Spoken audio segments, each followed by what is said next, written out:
Good day everyone, ang biker vlogger ng Kabuyaw. Andito ngayon sa loob ng UP Los Baños. Nagkuha kami ng bike ride. Kasama ko yung mga kasama ko sa trabaho. Si Sir Canyeso saka si Yadaw. For the second time, nakita rin ulit si Maria Makiling. Yung pinaka-stato ng UP Los Baños. Ito yung mga open ground niya, ganda.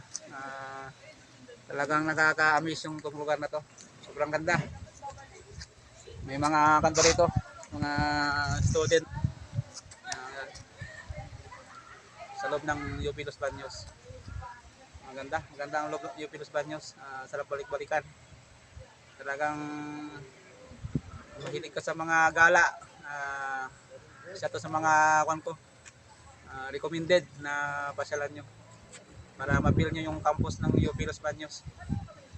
Dito siya matatagpuan sa Los Baños. Founded siya noong 1909 ng mga Amerikano, colonial era. Saka